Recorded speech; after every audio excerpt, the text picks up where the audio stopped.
Ya entramos, déjame que y listo. Ahora sí, ya estamos en vivo. Hola Gisela, ¿cómo estás? Bienvenidos otra vez a todos a Compartiendo Vino. Comenzamos esta segunda temporada. Le agradecemos a Daniel Curbelo que sea nuestro representante en el episodio de estreno. Y pues bienvenido Daniel, gracias por continuar con estas locuras de vino, tostada, café, jugo de naranja y todo lo que se venga. Entonces, gracias por estar aquí. ¿Cómo has estado? Bueno, muchas gracias a vos y a todo el equipo. Bien, bueno, acá nosotros en el sur y con el verano, así que estamos disfrutando del calor de la playa y de todo lo que podemos, en la medida que se nos da también. Y bueno, un gusto poder empezar una temporada nueva con ustedes, Gracias. con nuevos integrantes que vamos a tener en el grupo también. Así que bueno, va a estar muy interesante por todos los temas que se van a tratar, ¿no? Sí, sí te has dado cuenta que vamos a tener más masculinos en esta temporada. Se vinieron con todos los masculinos, entonces eso me llamó mucho la atención cuando estaba haciendo las promos de Compartiendo. Yo dije, wow, o sea, Compartiendo Vino está lleno de hombres, lleno de masculinos, solo Pati tocó de mujer. Entonces yo fascinada porque tengo ahí mi vendetta con el masculino, ¿no? Entonces hay mucho de qué hablar con respecto a eso, y el tema que nos traes el día de hoy es lo que viene siendo el karma y los ancestros, que es un tema que ya lo hemos platicado con Patti Mullen, pero ahora lo vamos a ver desde tu mirada, desde esa forma mágica de verlo, también cómo es una pregunta. Yo, más que ancestros, yo siempre me he preguntado si el karma realmente nos los traemos a las nuevas vidas, ¿no?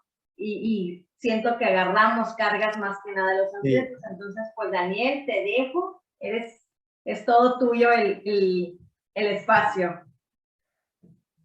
Sí, bueno, lo que pasa es que tenemos que hablar de un montón de cosas para más o menos situarnos, ¿no? Primero la palabra karma, que es una palabra antigua en el sánscrito que se traduce como acción y en realidad normalmente se utiliza para entender aquello de causa y efecto, ¿no? Y hay diferentes formulaciones, digamos, la visión hinduista, la visión budista y otras interpretaciones. Las más conocidas obviamente son estas, ¿no? La hinduista y la budista, que por ejemplo en el caso del hinduismo se dice que nosotros creamos determinadas tendencias de carácter y el hinduismo como cree en la reencarnación, es decir, hay un alma que va reencarnándose en diferentes cuerpos, esas tendencias estarían pasando, digamos, a la siguiente existencia y a través de ese pasaje estarían creando situaciones que de alguna manera repercutirían en esa existencia debido a lo que en la anterior se generó, ¿no? Esa es una forma. En el budismo, gran parte del budismo no cree en la reencarnación, cree en lo que se llama el renacimiento, que no es lo mismo, porque en general casi todo el budismo no acepta la presencia de que haya un alma permanente que se reencarne, ¿sí? Entonces lo que en general los budistas dicen es que hay una cantidad de factores mentales que se pasan a otro cuerpo y en ese cuerpo actúan según lo que habían actuado en la vida anterior, ¿no?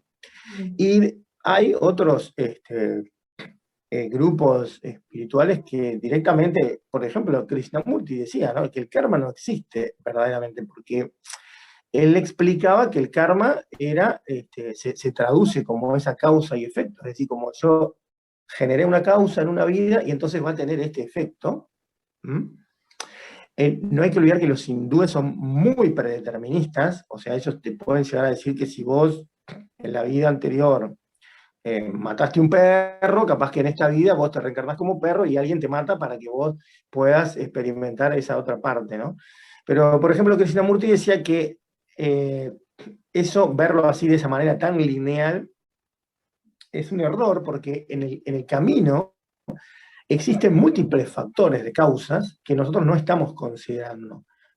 Múltiples que pueden incluir el lugar donde hemos nacido, la cultura, un montón de factores que forman también nuestro carácter, nuestra manera de ser, y que no todo puede atribuirse a una causa anterior en la cual se generó e indefectiblemente va a terminar en este lugar produciendo algo sin haber sido influenciada por todo lo que pasó en el camino, ¿no? O sea, el nacimiento, el nuevo nacimiento, las nuevas circunstancias que se presentaron, etcétera, etcétera, ¿verdad? Pero en sí la propuesta era hablar un poco también del tema de los ancestros, ¿no? Según esa teoría hinduista, que es también la que utilizan otros grupos occidentales, ¿no? La idea de que hay un alma que se reencarna y entonces cae en una familia, es decir, en un lugar. Lo que sí nosotros podemos tener una cierta certeza, ¿verdad? Porque muchas de estas cosas son creencias, ¿no? Pero sí hay cosas que nosotros podemos intuitivamente percibir y darnos cuenta, es que cuando nosotros empezamos a tener una vida, hay un montón de factores que nos condicionan. Y en el caso de esto de los ancestros, hay factores, hay muchos factores, ¿verdad? Que ya se han descubierto y que uno a través de la observación interior puede darse cuenta que son reales, ¿verdad? Factores súper elementales como puede ser la formación cultural que vos tenés, por ejemplo, si a vos te dicen que tu país es el mejor del mundo y que vos naciste en el mejor lugar del mundo y que sos superior a los demás, desde chiquito, lo más probable es que te lo creas y que actúes en consecuencia. Entonces lo que a vos ahí te crearon es un formato psicológico, una especie de personalidad que uno cuando es niño la adquiere, la adopta y se vuelve miembro de esa cultura y defiende todas esas creencias. Claro. Eso ya es un condicionamiento que en las vías espirituales justamente lo primero que nosotros tenemos que darnos cuenta es que esas cosas son completamente ficción. Es decir, nosotros lo primero que tenemos que darnos cuenta es que hay un ser interno que está más allá de todas esas cosas, que no se toca con eso, ¿verdad? Y que todo eso que nosotros creemos es eso, son creencias, justamente, creencias, ¿no? Nos hemos adherido a esas creencias y creemos que son reales, ¿verdad? Y como creemos que son reales, vivimos en función de eso. No sé si se va entendiendo la idea. Eso es una cosa fácil de explicar, o sea, si yo nací en un lugar donde me dicen que es el mejor país del mundo y somos los mejores y tenemos, como en algunos lugares, ¿no? Tenemos un destino que Dios nos dio para nosotros guiar a la humanidad, claro, si yo me creo eso, actúo en consecuencia, ¿no? Claro. Pero después están las cosas que son propiamente familiares, que están en la energía de la familia, ¿no? Por ejemplo, y esto lo hemos visto, después de tantos años de trabajar con gente, son cosas que se ven. Por ejemplo, cuando una familia tiene un hijo, para que cuando el hijo crezca, cuide a los padres, por ejemplo. Eso hay montones de casos. El famoso hijo o hija solterona, solterón, que se queda solo porque el mensaje que le pasaron fue que tenía que cuidar a los padres. Por decir uno, ¿verdad? Un ejemplo.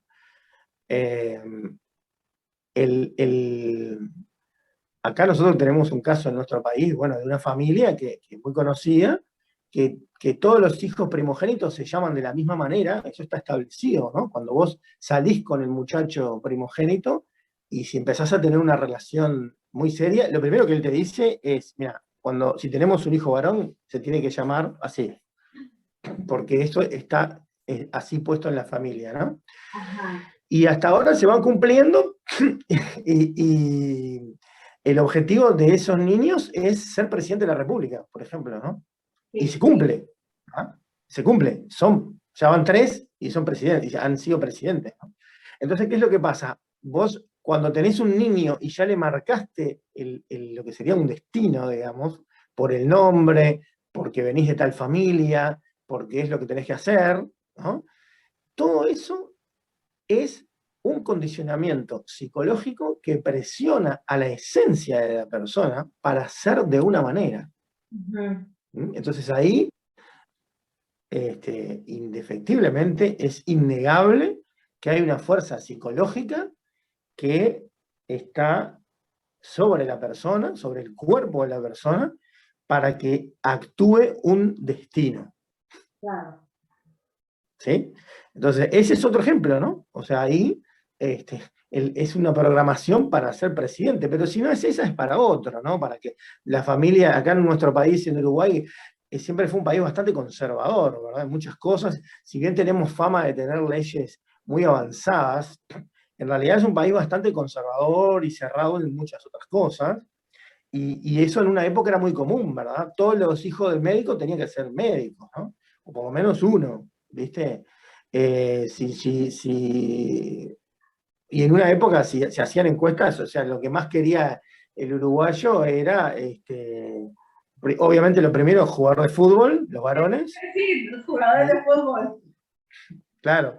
Y las nenas, maestras, ¿viste? Y después, claro, estaban abogados, acá hay miles de abogados, es una cosa que pululan, es una cantidad impresionante. Abogados, ¿no? Escribanos, y después, bueno, el médico y un poco más allá, el ingeniero, ¿no? O sea, la parte de ciencia como que nunca se le dio mucha bolilla. Recién ahora con esto del COVID se dieron cuenta que existe la ciencia y sirve para muchas cosas, pero si no, era más la figura del abogado, ¿no? Y eso es un perfil cultural también, que influye a la hora de que vos quieras proyectarte en un futuro, decir, bueno, ¿qué hago con mi vida? O sea, bueno, las opciones son estas. Imagínate que lo que hacemos nosotros no existía. O sea, Sí, ¿no? no, porque acá la espiritualidad estaba muy del lado de los sacerdotes o ese tipo de figuras más religiosas, ¿no? O sea, que haya gente que haga lo que hago yo, por ejemplo, que es una difusión de contenidos espirituales y, con toda una práctica espiritual y ejercicios y cosas, ¿no? Ahora, recién ahora, hace unos 5 o 6 años, ha empezado a haber mucho más gente, pero yo hace más de 30 que estoy. Cuando yo empecé, no existían, había muy pocos, ¿viste? Pero pocos, te estoy diciendo, capaz que ni 10. Oh.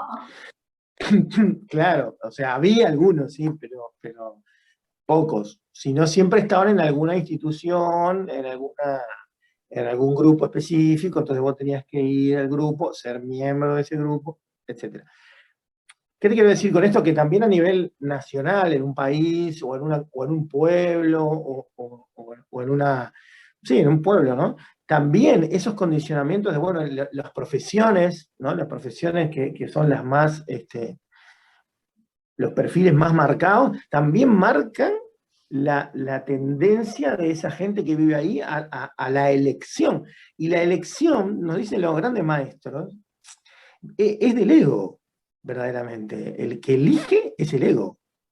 ¿Sí? Lo decía Krishnamurti, ¿no? Cuando le preguntaban por la libertad. Él decía, la libertad es cuando usted no elige, ¿no? Es decir, cuando usted actúa desde el ser, desde lo espontáneo, desde la conciencia, ¿no? O sea, si yo, por ejemplo, Claro, pero para nosotros es al revés. Nosotros creemos que la libertad es porque podemos elegir, pero verdaderamente, desde el momento que vos tenés que elegir, ya estás condicionado por la elección y por las opciones que tenés. oh my God, ¿Sí? Claro. hay un egocentrismo. En cambio, claro, incluso el mismo taoísmo te lo enseña, ¿no? Cuando fluir del Zen también, desde el Tao, o sea, ¿qué te dicen? Que la acción espontánea. En la India existe una cosa que se llama el karma yoga. El karma yoga es el yoga de la acción, de lo que Buda llamaba la recta acción. Es decir, una acción que no genera karma, que no genera esas formaciones mentales. ¿Por qué? Porque es una acción pura desde la conciencia, desde el corazón del ser, espontánea, libre, y que de alguna manera no tiene la búsqueda de un fruto posterior, ¿no? O sea, yo hago esto porque en el fondo quiero que pase algo, hago una donación a los pobres porque quiero ser bueno, por ejemplo. Eso genera un karma bueno, pero es un karma también. Ya. Cuando la acción es libre, ¿no? Cuando la acción lo hago de corazón y no me importa, o sea, me desprendo de eso libremente, espontáneamente, entonces ahí, esa es la acción que llamaba Buda, la recta acción, ¿no? No es que fuera buena la acción, es que era recta porque no tiene, digamos, la carga del ego que está atrás pensando, a ver si con esta acción que estoy teniendo me va mejor, ¿viste? Entonces ahí estás creando una acción viciada por el interés, ¿sí? ¿Qué es lo que está? Mirá, en el cristianismo eso está representado por aquello que dice Jesús, que tu mano izquierda no se entere de lo que hace tu mano derecha. Claro, sí, sí. No hagas como esos que van donando y lo cuentan a todo el pueblo, ¿no? Cuando lo hagas, hazlo en secreto. Y ahí está la parte difícil, ¿no? Hazlo en secreto y que nadie se entere. Imagínate. En estos Porque tiempos. hasta, claro, imagínate que vos tenés mucha plata y haces una donación a un hogar de niños, ¿no? Secreta la donación, nadie sabe que sos vos, pero que nadie se entere implicaría que vos no se lo cuentes ni siquiera a tu hijo, a tu amiga más cercana, a nadie, que te calles la boca y no se lo digas a nadie. Claro. Y ahí donde está ese ego de decir, no, pero a alguien se lo tengo que contar para que sepan. Sí, A ver si uno puede, sí. ¿no? Claro. Y, oye, y si se lo contamos a una persona es menos el karma que si se lo contamos a No, lo que pasa es que yo lo que te quiero mostrar con esto no es que te agarres el tema de que te agarras el karma y eso, sino el hecho de que cómo cuesta una acción libre y desinteresada, ¿verdad? Porque siempre estamos con esa otra cosa, ¿no? De que, bueno, que alguien sepa que yo estoy acá. Y ahí está el ego, yo estoy acá. Mírenme que yo hice una donación, ¿viste? Aunque sea mi amiga íntima.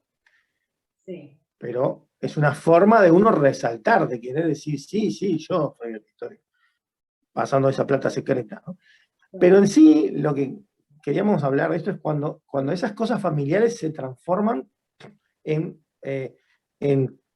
sí, tendencias de acción y terminan generando un destino, es decir, una cadena de eventos en la cual nosotros construimos una vida, ¿verdad? Una familia, armamos un trabajo, un montón de cosas.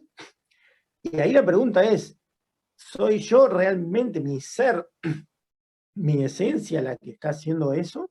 ¿O yo lo estoy haciendo porque fue lo que me dijeron mis padres, es lo que se espera de mí, en una cultura como la nuestra, la occidental, ¿no? En donde se nos educa para estar siempre agradando a los demás, es una pregunta súper válida, ¿no? ¿Para quién estoy haciendo esto?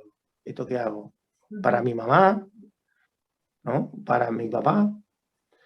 ¿Para quién lo estoy haciendo? ¿Lo estoy haciendo de verdad de corazón?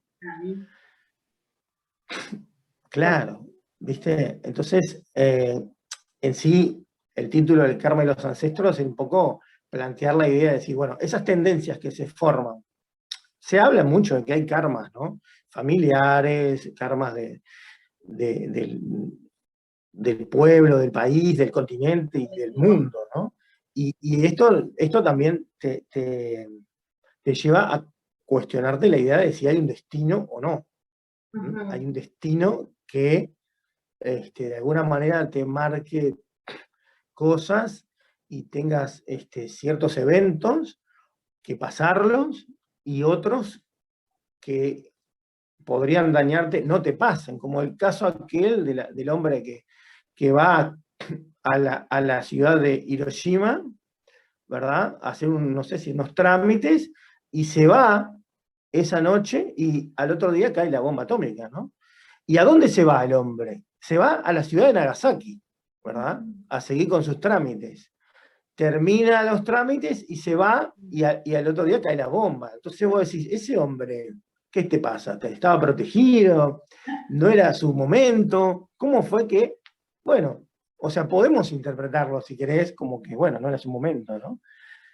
Pero bueno, esos casos, que hay montones de casos, ¿no? Yo llegué a ver cosas de ese tipo, o sea, por ejemplo, me acuerdo un caso de un niño que estaba en la puerta de la casa jugando y la abuela le decía constantemente, entra, entra, entra. Entonces en un momento viene la abuela y lo agarra fuerte y se lo lleva para adentro. 30 segundos después, un auto choca y se va directo contra la puerta de la casa y se estrella contra la puerta. O sea que si el niño hubiera quedado ahí, probablemente hubiera muerto. Sí, ¿Viste? ¿cuántos videos no hay en redes de cosas impresionantes que hasta Montones. pasan y Montones. que la gente nada más se mueve a un lado y no se muere? O sea, hay mucho de eso. Hay montones. Montones. Y hay gente que le pasa mucho, además, eso, que tiene como un aura especial, que le pasan peligros de todo tipo y no le pasa nada, ¿no? Esto se ha interpretado, por supuesto, es una interpretación, ¿no? De que, bueno, de que la persona no es su tiempo. Desde el punto de vista mágico siempre se dice, ¿no? Matrimonio y mortaja del cielo baja, ¿no? Es un dicho, no sé si capaz que lo conocés, porque aquí también así yo lo vi en libros muy antiguos. Claro. Entonces, ¿eso qué quiere decir? Que incluso las parejas con las que nosotros nos cruzamos en la vida vienen de ese destino más allá, y el día de la muerte también. O sea, está de alguna manera en un destino, ¿no? No sé si llamarle karma, eso creo que no, creo que es un ciclo que tenemos que cumplir, ¿no? Por supuesto, esto no es una ciencia lo que yo estoy diciendo, no es algo que se pueda comprobar de una manera, pero sí intuitivamente nosotros podemos percibir algunas cosas de esas, ¿no? Y ver, lo que así a mí me interesaba en sí destacar en esta charla que estamos teniendo, era esas tendencias que se forman en la familia, determinan, sí, un destino. Y ahí no hay nada de metafísica ni nada estrambótico así de celestial. O sea, hay algo que es evidenciable, como esto que te decía de esa familia que a todos los primogénitos le ponen el mismo nombre y los programan para ser políticos, por ejemplo, ¿no? Eso no tiene nada de metafísico, es una realidad que todos podemos ver acá en nuestro país, todo el mundo lo sabe. Además, hay una cosa muy curiosa, que como es un país chico, Uruguay, los políticos son los mismos apellidos de hace 150 años, por ejemplo. Son siempre los mismos. Entonces ahí vos te das cuenta cómo hay una corriente de familias que se programan para hacer la misma actividad. ¿Mm? ¿Y cómo sabemos que esa persona en su esencia realmente quiere hacer eso? Claro. ¿Cuántos de ellos se pueden haber sentido que no era verdaderamente su camino de vida, ¿no? Y a veces, bueno, hay gente que termina, acá hay montones, ¿no? De gente que hizo la carrera, por ejemplo, de abogado, termina la carrera y le lleva el diploma a los padres, el título, y les dice, bueno, terminé la carrera, ahora voy a hacer lo que yo quiero. Pero hay montones de cuentos de esos acá, no te puedes imaginar. Tomá, acá ya me recibí para vos, ahora voy a hacer mi vida. O sea, te llevó 10 años, o 5 o 7 años, esa carrera para la cual tuviste que ser leal a tu familia, para cumplirle a tu padre y a tu madre. Suerte que te diste cuenta que no es lo que querés. Entonces, colgaste el título y adiós, ¿verdad? Pero también conozco muchos que no lo cuelgan el título, que lo siguen haciendo durante muchos años, y he tenido varias estudiantes, gente ya pisando los 60 años, que me dice, yo en cuanto me jubile me voy a dedicar a lo que quiero en mi vida. O sea, toda una vida haciendo eso, y están esperando jubilarse para poder vivir lo que realmente quieren, ¿verdad? Entonces ahí vos te das cuenta cómo hay una programación de la familia que puede venir de ancestros, no solo de los padres, puede venir de los abuelos, como te decía en el caso de los políticos que hay acá, que ya viene de toda una cosa ancestral, ¿no? Donde está marcada la energía. Puede pasar en otros ámbitos. Y no digo que sea bueno o malo, a veces No sé si has visto puede coincidir. Puede coincidir con lo que tu esencia quiere. Perdón, no te escuché. No sé si has visto la serie de Crown, de la corona, que habla de todo lo que viene siendo la corona inglesa, y desde que abdicaron hasta... Haz de cuenta que estás hablando de eso, o sea, cómo se repite el patrón de que alguien se quería casar con una divorciada y se viene repitiendo, o sea, el que abdica, sí. Eduardo, luego Carlos con la Camila, luego el Harry con la Meghan. Son 3 generaciones ahí que están repitiendo el patrón de casarse con una divorciada, que en su principio fue muy muy criticado, pero que han cambiado las leyes ellos mismos pues para generar esa parte y poderlo, tienen el poder para hacerlo, pero cuando no tienes el poder para hacerlo. Claro, claro, ahí muchas veces quedas atrapado en ese bucle psicológico, ¿no? Que en sí los clanes no es que quieran que vos seas un infeliz, ¿no? En realidad no. La idea es que cada ser logre desarrollar todo su potencial y alimente esa energía. Porque sí, es cierto que hay una energía familiar, eso cualquiera se puede dar cuenta si tiene percepción de que hay una energía familiar. Cuando vos conoces una familia te das cuenta que hay cosas energéticas que son en común. Entonces el objetivo no es que esa persona tenga que repetir y repetir, a veces se repite porque justamente lo que está buscando esa energía es poder salirse de ese patrón. Entonces lo repite para que alguien lo vea y diga, vamos a cortar con esto, ¿no? Pero bueno, se puede cortar como no, en algún momento capaz que se corta, ¿no? Claro. Es un tema que tiene muchas puntas, ¿no? Por ejemplo, para terminar, porque ya se nos va el tiempo, me dijiste 30 minutos, no me quiero, viste que yo me pongo a hablar. Ya nos vamos a ir a 30 minutos. Claro. Una cosa que se estudia en esto, yo lo aprendí en realidad por el lado de la alquimia, ¿no? El tema de lo que se llaman las posesiones, ¿no? Las posesiones, uno siempre lo asocia a la posesión del diablo y esas cosas.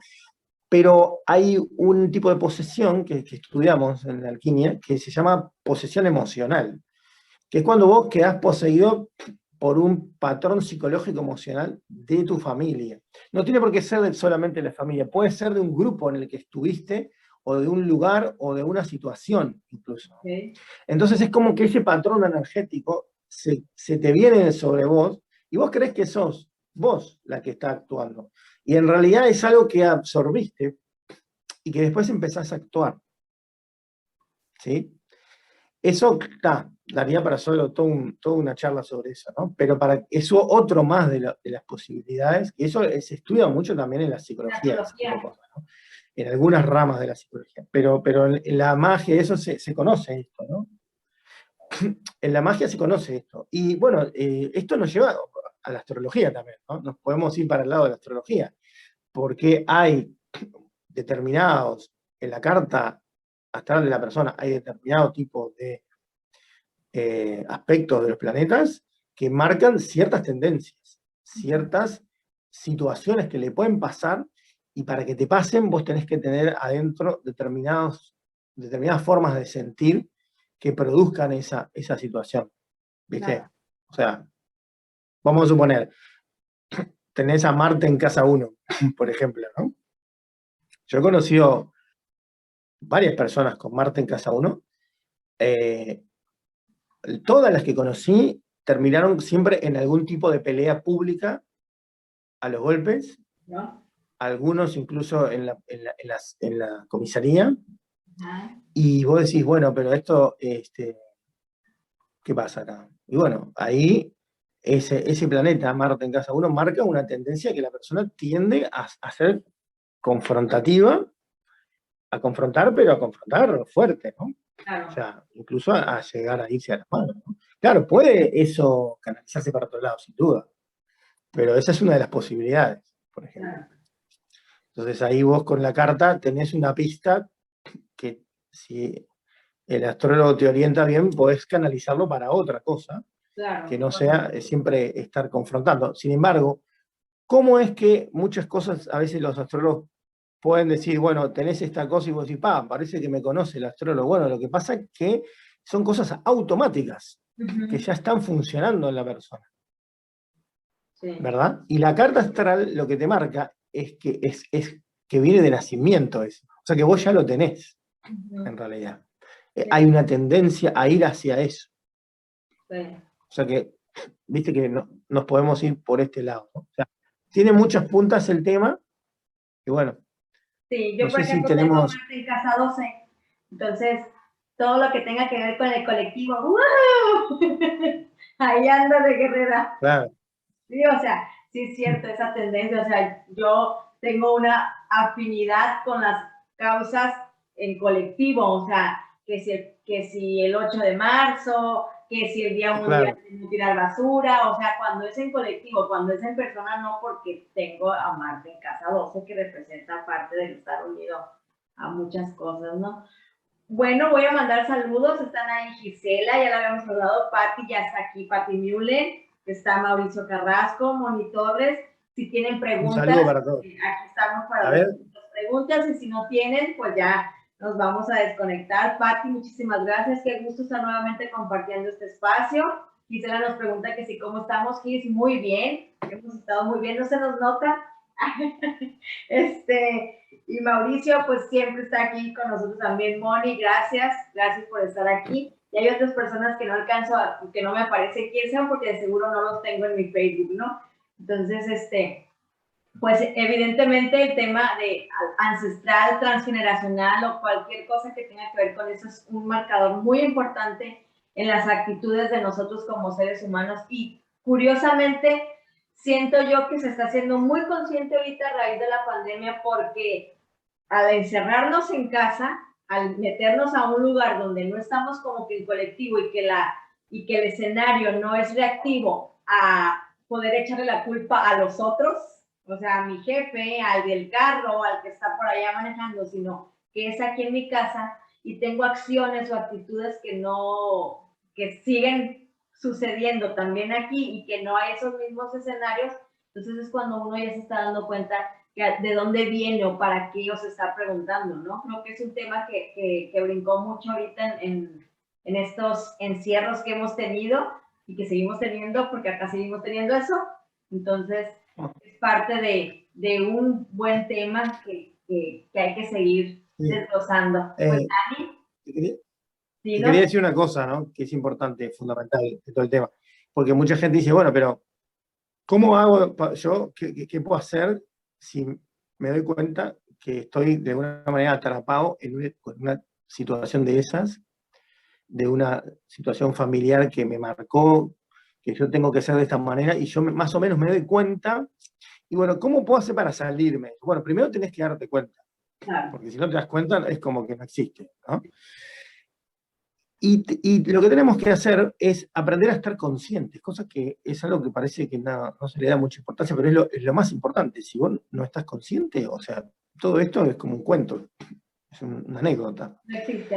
Estar consciente de uno mismo y de que realmente, ¿y quién es uno mismo? ¿Quién es el yo soy, como se dice, ¿no? Estar conscientes del yo soy, del ser, del estar siendo, y ver que eso que hemos observado como tendencia familiar no es nuestra esencia.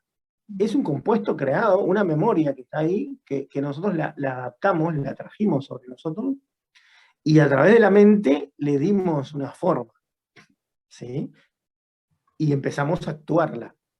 Claro. Muchas veces la gente cuando hace estas consultas te dice, yo me siento como que no puedo controlarlo, como que no fuera yo. Es algo que me lleva a actuar de esa manera.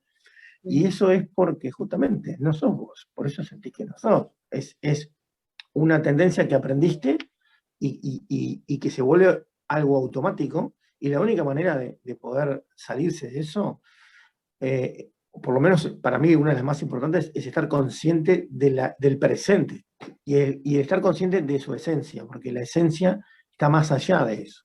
Después, esas prácticas que se hacen ayudan, ¿verdad? Esas prácticas que se hacen en la transgeneracional, por ejemplo, de decir, hablarle al padre, hablarle a la madre, como devolverle, ¿no?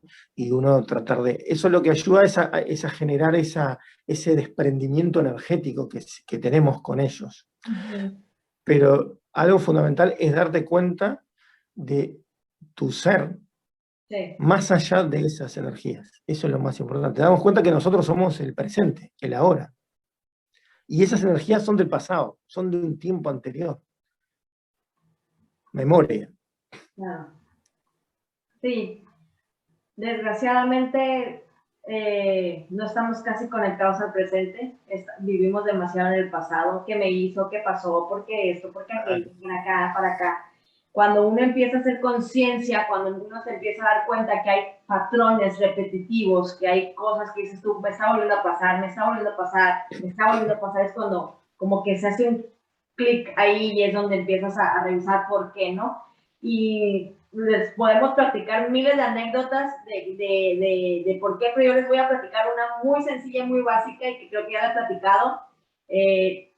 Mi madre cuando yo era niña compró una litera metálica y o sea, de 2 y era de metal. Pasan los años y yo en mi momento de que no estaba consciente, yo decía, ay, mi mamá, yo no quería ser como mi madre, empiezo a repetir todas las cosas que mi madre vivió, pero el clic fue cuando compro una litera metálica y llega mi hermano y me dice, mira qué chistoso, estás viviendo en una casa igual que tu mamá y compraste una litera metálica para tus hijos.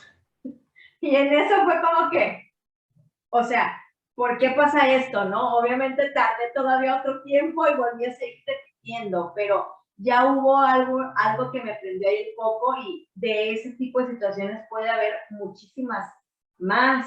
O sea, se sabe perfectamente de, como dices tú, familias que quieren ser, que están educadas para ser gobernantes, familias que están educadas para generar saqueos, familias que están educadas para generar, para nada más ser ganaderos, agricultores, o sea, son muchas cosas, ¿no? Lo que hay en los ancestros. Entonces, pues gracias, Daniel. Este tema nos deja tenemos otros episodios más donde va a estar Daniel y como saben, vamos a volver a lanzar el caldero de bruja, adorado y fabuloso taller y vamos a hacer cosas con Daniel, entonces estén pendientes de las redes, por favor. Ya saben que ahí compartimos todo, que tenemos un grupo de WhatsApp donde pueden ustedes interactuar con ellos y hacerles preguntas o directamente vayan a sus redes sociales y contáctenos. Entonces, Daniel, gracias por este episodio de estreno. Nos vemos pronto. Muchas gracias a ti. Un saludo para todos los que compartieron esta noche. Gracias a todos. Un beso a todos. Buenas noches, que descansen. Buenas noches.